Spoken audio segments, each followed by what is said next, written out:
नमस्कार, आप देख रहे हैं गोल्ड स्पॉट। मैं हूं मनीषा गुप्ता और बात आज करेंगे यहां पर सोने की, जहां पर अब खरीदने के सही मौके निकलने लगे हैं। भारतीय बाजारों में 9% की ड्यूटी कट और अंतर्राष्ट्रीय बाजारों में जिस तरह से भावों में गिरावट मिली है, सोने और चांदी दोनों ही यहां पर सस्ते होते हुए नजर आए हैं।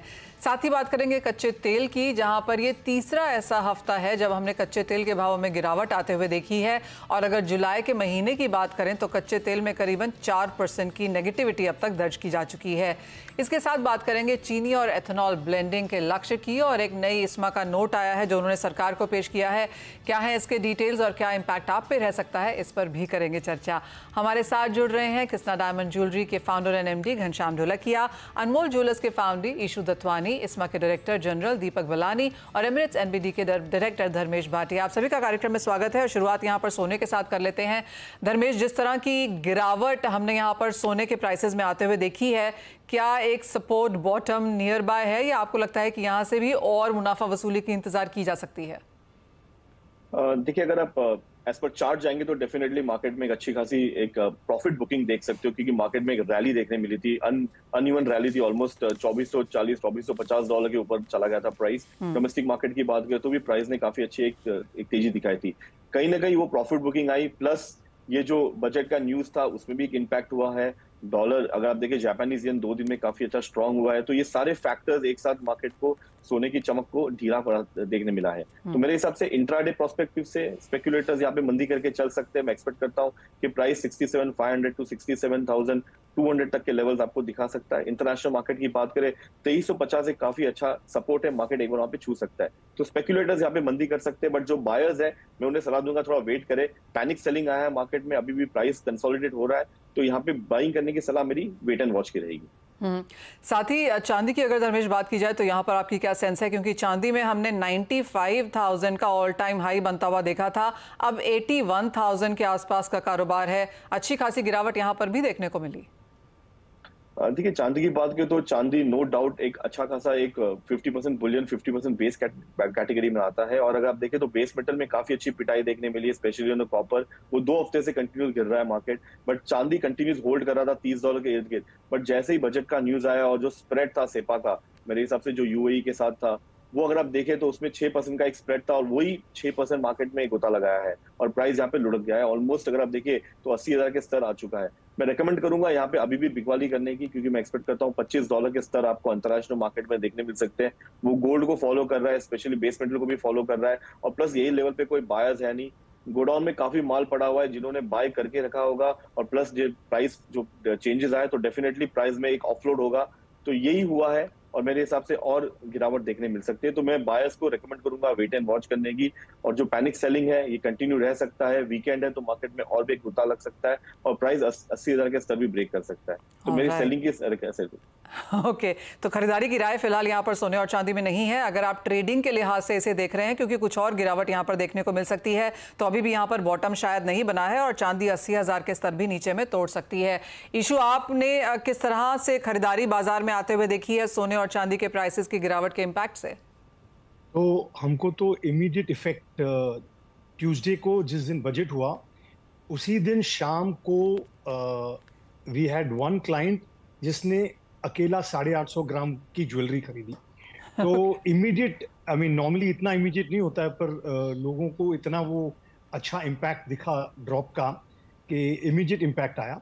और हमने अभी क्या किया है कि एक अच्छा क्रिएटिव बनाया है जो हम सब अपने क्लाइंट्स को भेज रहे हैं कि भाव में गिरावट आई है, तो जो भी लोग सोच रहे थे, जो लोग फेंस पे थे, so that we convert them. तो we are sending out these creative messages on WhatsApp, सारे हम क्लाइंट लोग को भेज रहे हैं और काफ़ी उसका अच्छा रिस्पॉन्स आ रहा है।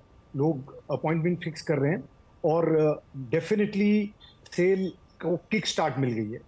एब्सोल्युटली। इशू, बाजार ये कह रहा है कि अगर हमने 9% की ड्यूटी कट यहाँ पर सोने चांदी प्लैटिनम में आते हुए देखी है, तो ये पूरा का पूरा as of now jewellers consumer को पास ऑन नहीं कर पा रहे हैं, क्योंकि क्लियरली आपके लिए भी एक बहुत बड़ा शार्प कट है। बाजार अलाइन होते होते शायद कुछ समय यहाँ पर निकलेगा। नहीं, लेकिन हम जो एक्चुअल रेट हमको बुलियन डीलर से मिल रहा है उसी पे 22 कैरेट का रेट हम लोग फिक्स करके हम पूरा बेनिफिट कंज्यूमर को पास कर रहे हैं। तो क्योंकि हमको जब सामने जितने में हम ले सकते हैं और हमको उसमें प्रॉफिट मिल रहा है, तो वो एक्स्ट्रा प्रॉफिट लेने का हमको कोई इसमें इंटरेस्ट नहीं है। तो पूरा का पूरा जो ड्रॉप है, जो हमको बेनिफिट मिल रहा है, हम कंज्यूमर को पास ऑन कर रहे हैं। ओके इशू, साथ ही साथ अब किस तरह का डिमांड ग्रोथ आप यहाँ पर बनता हुआ देखेंगे, क्योंकि क्लियरली हम इन एनी केस शादियों और फेस्टिवल सीजन की तरफ यहाँ पर जा रहे हैं, मांग तो वैसे ही बढ़नी थी, अब इतना शार्प डिक्लाइन जो भावों में देखने को मिला है, तो आप कहेंगे कि जो ओवरऑल मांग होने वाली थी उससे कितना परसेंटेज और आप बनता हुआ देखेंगे? मुझे लगता है सेल में कम से कम 20-25% का बेनिफिट दिख रहा है, क्योंकि जैसे मैंने कहा बहुत लोग फेंस पे बैठे थे, सोच रहे थे, अभी वो इमीडिएट कन्वर्ट हो रहे हैं। और इसका बेनिफिट गोल्ड ज्वेलरी में तो है ही, इवन डायमंड ज्वेलरी में इसका बेनिफिट मिल रहा है, क्योंकि डायमंड में भी गोल्ड का काफ़ी परसेंटेज होता है, तो वो ड्रॉप का बेनिफिट भी लोगों को मिल रहा है। तो ओवरऑल जो सेंटिमेंट है, जो ग्राहक का एक थॉट प्रोसेस है, देखिए अल्टीमेटली परसेप्शन बहुत इंपॉर्टेंट होता है। तो परसेप्शन अभी ये क्लाइंट के दिमाग में है कि प्राइस गिरा है और इसका हमको बेनिफिट लेना चाहिए, तो डेफिनेटली उसका बेनिफिट हमको दिख रहा है। और कम से कम 20-25% मुझे लगता है एक्स्ट्रा हमको बेनिफिट मिलेगा। अगर रेट नहीं बढ़ते तो उतना कमती सेल होता डेफिनेटली। ऑल राइट, यानी कि अच्छा खासा फायदा यहाँ पर कंज्यूमर्स को होता हुआ नजर आ रहा है। जो नई खरीदारी करना चाहते थे उनको 9% सस्ता यहाँ पर सोना देखने को मिलेगा। इसी हफ्ते एक ही दिन में, उस एक झटके में हमने वो यहाँ पर प्राइसेस में करेक्शन नीचे की तरफ आते हुए देखी भी है। ईशू, बहुत शुक्रिया साथ जुड़ने के लिए। और जैसे ईशू दत्वानी कह रहे थे कि 20 से 25% ज़्यादा यहाँ पर वॉल्यूम्स बनती हुई नजर आएंगी इस प्राइस की गिरावट की वजह से। और जैसे ईशू कह रहे थे कि डायमंड में भी यहाँ पर काफ़ी फायदा है। हमारे साथ अब यहाँ पर किस्ना डायमंड ज्वेलरी के founder and MD Ghanshyam Dholakia जुड़ चुके हैं। घनश्याम जी नमस्कार। और आपसे भी पहले यही जानना चाहेंगे, बजट में 3-4 चीजें निकल के आई जो ज्वेलरी सेक्टर के लिए ऑफ कोर्स काफी फायदे वाली थी। सबसे पहले तो ये ड्यूटी कट जो हमने गोल्ड, सिल्वर, प्लैटिनम में आते हुए देखी है, कितना इम्पैक्ट आपको इसका पड़ रहा है? और आपको भी कैसा लगता है कि ये जो बाकी का 2024 है, अच्छी खासी सेल्स यहाँ पर होंगी?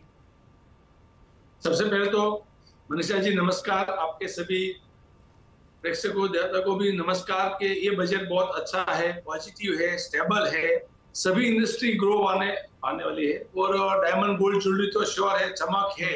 और जो ड्यूटी कम हुआ उससे इंडियन कंज्यूमर और डायमंड गोल्ड ज्वेलरी खरीदेंगे, क्योंकि डायमंड ज्वेलरी में भी 40-45% तो गोल्ड रहता ही है। गोल्ड ज्वेलरी में तो 100% रहेगा, लेकिन डायमंड ज्वेलरी में भी रहता है, तो गोल्ड की भी डिमांड बढ़ेगी, डायमंड ज्वेलरी की भी डिमांड बढ़ेगी। अभी डायमंड के बारे में बात करें तो जो टेंडर से रब खरीदते थे फॉरेन में, आउट ऑफ इंडिया में, तो वहां से हम इधर खरीद के डायरेक्टली लेके आ सकते थे। अभी वो 2% और निकाल दिया तो डायरेक्टली हम मंगा सकेंगे। अच्छा, बहुत सारे माइनिंग है जो इंडिया में रब का टेंडर करना चाहते थे, इधर मैन्युफैक्चरिंग है तो सभी लोग को इधर रब बेचने का था, लेकिन वो इधर ला नहीं सकते थे। अभी गवर्नमेंट ने वो एसेंजर निकाल दिया, तो मतलब अभी वो रब इधर आके टेंडर कर पाएंगे। वो सबसे बड़ा स्टेप है डायमंड इंडस्ट्री के लिए कि छोटे छोटे माइनिंग वाले इधर टेंडर करेंगे, बेचेंगे, तो छोटे मैन्युफैक्चरिंग को भी फायदा मिलेगा। और ओवरऑल बात करें तो डायमंड इंडस्ट्री थोड़ा पॉजिटिव आएगा। एक्सपोर्ट में थोड़ा जो नेगेटिव था उसका भी थोड़ा पॉजिटिवनेस आएगा। और डोमेस्टिक मार्केट के लिए तो बहुत बढ़िया अच्छा बजट है कि जो स्मगलिंग होता था, ये ड्यूटी कम होने से वो कम होगा या तो नहीं होगा, तो लोग सही रास्ते में जो है वो धंधा करेंगे। जो स्टैंडर्ड वाले जो ब्रांड वाले हैं, जैसे कृष्णा ब्रांड है, अलग अलग तनिष्क ब्रांड है, वैसे ब्रांड वाले का धंधा और बढ़ेगा, क्योंकि वो लोग सब ड्यूटी भर के लेके आ रहे हैं। और बाकी थोड़े ज्यादा वो कम ज्यादा करते तो ब्रांड वाले के पास विश्वास लोगों का और बढ़ेगा और वो खुला दिल से धंधा कर पाएगा। और प्राइस भी कम हुआ है गोल्ड का, तो कंज्यूमर के माइंड में ये रहता है कि जब कम प्राइस हुआ तो मैं खरीद लूं, क्योंकि लॉन्ग में तो वो बढ़ने का सोच है कि गोल्ड का प्राइस बढ़ते हैं। तो ओवरऑल बजट बेहतर है, ये सीजन में भी उसका फायदा मिलेगा। अभी इंडिया में सबसे बड़ा IGA शो आ रहा है अगस्त में, ये शो में भी रिटेल वाले बहुत सारे लोग आएंगे और उसकी भी खरीदी रहेंगे, तो सीजन में मैक्सिमम फायदा मिलेगा। और सभी लोग की जो आशा थी कि ये बजट में डायमंड गोल्ड के लिए कुछ बेनिफिट करे, तो हमारी गवर्नमेंट ने ये बजट के लिए अच्छा किया हुआ है। जो डायमंड और गोल्ड के साथ डायमंड की बात करें तो 5 से 7 लाख लोग नेचुरल डायमंड में जुड़े हुए हैं, जो मैन्युफैक्चरिंग में है, ज्वेलरी बनाने में भी है, तो सभी को फायदा मिलेगा। एब्सोल्युटली। तो अक्रॉस इंडस्ट्री यहाँ पर काफ़ी कुछ है, और जैसे आपने बोला वो स्पेशल नोटिफाइड जोन की बात हो या 2% इक्विलाइजेशन लेवी हो, वहाँ पर भी हमने कटौती आते हुए देखी है, तो उसका भी फायदा है। घनश्याम जी, आप कहेंगे कि पिछले साल के मुकाबले IIJS को लेकर अब इस सोने की प्राइसेस में गिरावट को लेकर लोगों में ज़्यादा उत्साह है, लेकिन ऑलरेडी बहुत सारे लोग यहाँ पर हायर लेवल्स पे सोना खरीद चुके थे। कैसे इंडस्ट्री इस जो रेट में कटौती है इसे कैसे बैलेंस आउट कर रही है अपनी शीट्स पर? नहीं, नॉर्मली क्या सभी ज्वेलर्स के जो उसके पास गोल्ड है वो किलो में जो है वो मेंटेन करते हैं जी। ऊपर जाए तो भी वो मेंटेन करते हैं, नीचे जाए तो भी मेंटेन करते हैं, और साल में वो गिन लेते हैं नॉर्मली कि मेरे पास कितना किलो था और अभी कितना किलो है। तो टेम्पर काउंट करेंगे, लेकिन अल्टीमेटली तो डिमांड जो बढ़ेगा तो उसको फायदा होने वाला है, क्योंकि पूरी कॉस्ट निकालेंगे तो उसकी कॉस्ट फिर भी नीचे है। लास्ट बोले 2-3 महीने में हायर कॉस्ट का उसने गोल्ड खरीदा, लेकिन पुरानी कॉस्ट के हिसाब से ये साल का एंड से अभी तक देखे तो उसकी कॉस्ट तो नीचे है, तो ओवरऑल तो फायदे में है, तो ज्यादा बेचेगा। और जो IIJS शो में उसमें भी उसका फायदा मिलेगा, क्योंकि ये पॉजिटिव मैसेज से मार्केट में बेहतर रहता है। यही जो कुछ नेगेटिव होता था तो IIJS में इफेक्ट रहता था कि लोग सोचते थे कि मूड नहीं होते, अभी ओवरऑल तो मूड पॉजिटिव है, तो IIJS शो में भी अच्छा रिटेलर खरीदी करेंगे। राइट। एक फाइनल सवाल देन घनश्याम जी, और ये डिमांड एक्सपेक्टेशन को लेकर है, और बाजार का ये मानना है, मतलब जितने भी हम ज्वेलर्स और इंडस्ट्री से बात कर रहे हैं सबका कहना है कि 15 से 25% के बीच में कहीं भी यहाँ पर इजाफा देखने को मिल पाएगा मांग को लेकर। आपकी क्या सेंस है अब ये जो बाकी का 2024 है, किस तरह की डिमांड ग्रोथ आप एक्सपेक्ट कर रहे हैं? नहीं, इंडिया में ओवरऑल 15 से 25 का जो ग्रोथ की बात कर रहे हैं उसमें नो डाउट, क्योंकि ग्रोथ 2 वजह से होगा। एग्जिस्टिंग प्लेयर जो है वो ग्रोथ करे तो उसकी डिमांड बढ़ेगी, और जो ऑलरेडी स्टोर है वो भी वहां से भी बिकेगा, तो दोनों की इफेक्ट आ रही है। जैसे आज से 15 साल पहले जो चाइना में था 2008-9 से लेके 2018 में, वो सिचुएशन इंडिया के नया स्टोर भी ओपन हो रहा है तो उसकी इन्वेंट्री भरने की भी डिमांड है, एग्जिस्टिंग स्टोर में सेल हो रहा है तो उसकी भी डिमांड है। तो 15 से 25 जो धारे वो पॉसिबल है। और इंडिया मार्केट अभी वर्ल्ड का डायमंड मार्केट तो सेकंड नंबर का हो गया, यूएस के बाद सेकंड मार्केट हो गया, तो इंडिया मार्केट तो बूमिंग रहने वाला है। आपको लगता है अब लोग जहां पर दुबई और सिंगापुर जाके सोना नहीं खरीदेंगे, जिस तरह का ड्यूटी कट है, इंडिया अब यहाँ पर एक अच्छी खासी बाजार बन गई है? यस यस यस, जरूर आपकी बात सही है कि ड्यूटी कम होगी तो वहां से खरीदने का पसंद नहीं करके इंडिया में पसंद करेंगे। और अभी सभी लोग के मन में क्या, सीधा सिंपल काम करना पसंद करते हैं। गड़बड़ वाला, लफड़ा वाला, प्रॉब्लम वाला कोई काम पसंद नहीं कर रहा आपका यंग जनरेशन। ये सीधा सिंपल जो है टैक्स भर दो और शांति से आराम से सो, और कैसे धंधा बढ़े, कैसे ग्रोथ होए, कैसे गुडविल कमाए, उस पर ज्यादा फोकस करे तो सही लोग का धंधा बढ़ने वाला है। जी हाँ, तो ये ट्रेड अपने आप में भी यहाँ पर बढ़ने वाला है, और जैसे ही कह रहे हैं जिस तरह के एक्सपेंशंस हैं, ज़्यादा स्टोर्स यहाँ पर खुल रहे हैं, किसना के तो काफ़ी सारे फ्रेंचाइजीज भी खुल रहे हैं, तो और सोना हम यहाँ पर इंडस्ट्री की तरफ से भी खरीदता हुआ देखेंगे। एंड ऑफ कोर्स कंज्यूमर्स जिस तरह से प्राइसेस देख रहे हैं वहाँ पर भी फायदा है। बहुत शुक्रिया घनश्याम जी एज ऑलवेज हमारे साथ यहाँ पर जुड़ने के लिए। एक ब्रेक का समय है, लौटेंगे तो बात करेंगे यहाँ पर शुगर की। ISMA के डायरेक्टर जनरल दीपक बलानी होंगे हमारे साथ।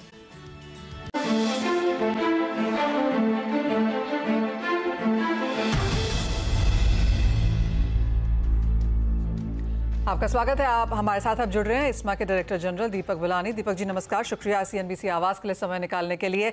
और हमने वो नोट पढ़ा जो ISMA ने यहाँ पर बनाया है, जो न्यू शुगर मिल्स के लिहाज से रोड मैप है एनर्जी इंडिपेंडेंस के लिए यहाँ पर। अगर इसके मेजर 2-3 पॉइंट्स आप हमारे साथ यहाँ पर शेयर और डिस्कस कर पाएँ। जी मनीषा जी, जैसे कि हमें पता है कि आज शुगर इंडस्ट्री सिर्फ शुगर नहीं, क्योंकि बायो इथेनॉल बना रही है, जो कि बहुत ही सक्सेसफुल प्रोग्राम है। इंडस्ट्री बायो इलेक्ट्रिसिटी बना रही है, बायो गैस बना रही है और बायो फर्टिलाइजर बना रही है। और लगभग आपको मालूम है ये बगास का यूज़ हम लोग बायो इलेक्ट्रिसिटी बनाने के लिए यूज़ करते हैं। बायो गैस CBG जो है वो काफ़ी जगह यूज़ हो रहा है। जो पोटैश बेस्ड फर्टिलाइजर है जो मोलासेस से बनता है, वो एक बड़ा सोर्स है ऑर्गेनिक फर्टिलाइजर का, क्योंकि अभी हम भारत पोटैश काफ़ी इंपोर्ट कर रहा है और हमारी कोशिश है कि ये पोटैश बेस्ड फर्टिलाइजर मोलासेस यहाँ बने। तो जो बायो रिफाइनरी है, एक इंटीग्रेटेड बायो रिफाइनरी, ये यहाँ पे चल रही है। और अभी एज अ नेक्स्ट स्टेप हमने ये प्रपोज किया है कि ये शुगर बायो रिफाइनरीज को एक बायो एनर्जी हब्स का शक्ल दिया जाए, और लगभग 5000 बायो एनर्जी हब्स इंडिया में लगे, क्योंकि ये लगभग 500-550 शुगर मिले हैं और ये सब रूरल एरियाज में है, गाँव में है। और वहाँ पे अगर आसपास भी 5,000 बायो एनर्जी हब्स लगे तो उससे डायरेक्ट किसानों को फायदा होगा, वहाँ की रूरल इकोनॉमी को फायदा होगा। और आपको पता है कि आगे जाके ये शुगर इंडस्ट्री एक सेकेंड जनरेशन एनर्जी फ्यूल बनाने वाली है, जिसमें कि sustainable aviation fuel as per the CORSIA mandate है वो भी बनना शुरू हो गया है। सेकेंड जनरेशन इथेनॉल जो बगास से, अभी तो हमको शुगर से डाइवर्ट करके इथेनॉल बनाना होता है, बट आगे जाके ये बगास को यूज करके भी इथेनॉल 2G इथेनॉल बनेगा। बायो प्लास्टिक, जितने भी सिंगल यूज प्लास्टिक है उसको रिप्लेस करने के लिए जो PLA से जो शुगर मोलेसेस से बनता है, green hydrogen is a project. तो ऐसी कई सारी चीजें हैं जो हमने गवर्नमेंट को प्रपोज की हैं। दीपक जी, आपको क्या लगता है इसके लिए क्या करना होगा? इंडस्ट्री स्टेटस चेंज करने की बात है, आप यहाँ पर एक रोड मैप पॉलिसीज चाहते हैं सरकार से, क्या फंड एलोकेशन की भी रिक्वायरमेंट्स हैं? नहीं, हमने एक गवर्नमेंट से जो 125 डे का जो ऑनरेबल PM का प्रोग्राम था, उसमें हमने उनसे रिक्वेस्ट किया था कि एक 5,000 बायो एनर्जी हब्स लगाए जाए इंडिया में। और जहाँ की और ये गांव में लगे, जिसमें कि इथेनॉल डिस्पेंसेशन हो, CBG डिस्पेंस हो, वहाँ पे बायो इलेक्ट्रिसिटी डिस्पेंस हो, बायो फर्टिलाइजर, और आने वाले समय में भी कई सारी चीजें वहाँ से डिस्पेंसिंग हो सकती है। जैसे फॉर एग्जांपल बैकअप जनरेटर्स को भी हम लोग इथेनॉल दे सकते हैं, कुकिंग स्टोव्स का प्रोजेक्ट भी डाल सकते हैं जहाँ के तो दीपक जी, मैंने प्लान पढ़ा जो आपने नोट शेयर किया था, लेकिन अब इसमें दिक्कत क्या है? आपको लगता है सरकार ये करेगी? बिकॉज जो आप कह रहे हैं वो अलाइन करता है सरकार की मंशा से भी। बिल्कुल, सरकार और हमारी मंशा सब सेम है। सरकार की पॉलिसी जो है वो इसी लाइन पे आगे जा रही है। इंडस्ट्री भी पूरी तरह तैयार है।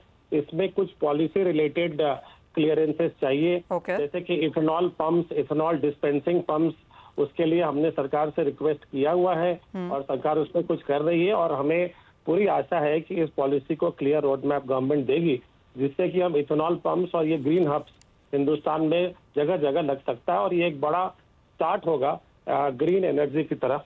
और जैसे आज हमारे किसान ऊर्जा दाता है, तो उनकी इनकम, इस वजह से उनकी इनकम बहुत ज्यादा बढ़ेगी। और एक तरह से नेट जीरो कार्बन जो हमारा एक लक्ष्य है, उसकी तरफ भी हम बढ़ेंगे। ऑलराइट, तो एनर्जी हब्स और वो भी रूरल इंडिया में लगाने की बात है। बायो के लिए अच्छा खासा ये पुश है। पॉलिसी रिलेटेड चेंजेस अगर यहाँ पर मिल जाए, एथेनॉल पंप्स लगाने की बात हो जाए, तो क्लियरली काफ़ी बड़ा पुश यहाँ पर इंडस्ट्री को मिलता हुआ नजर आएगा। दीपक जी, बहुत शुक्रिया हमारे साथ वो नोट शेयर करने के लिए और उसको डिटेल में समझाने के लिए भी। ऑफकोर्स एज एंड व्हेन जो होगा तब आपसे यहाँ पर दोबारा बात होगी। आशा है आप हमको फिर से वो क्लैरिटी देंगे यहाँ पर। लेकिन फिलहाल इस कार्यक्रम में इतना ही समय है, मुझे दीजिए इजाजत। ब्रेक के बाद हम लेके आएंगे पूरा फोकस यहाँ पर इक्विटी मार्केट्स पर।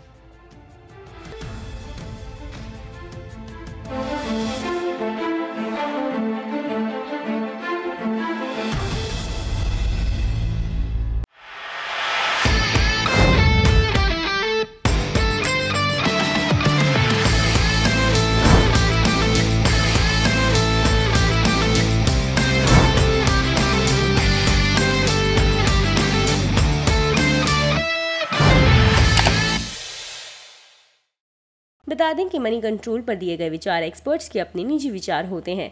वेबसाइट या मैनेजमेंट इसके लिए उत्तरदायी नहीं है। यूजर्स को मनी कंट्रोल की सलाह है कि कोई भी निवेश निर्णय लेने से पहले सर्टिफाइड एक्सपर्ट की सलाह लें।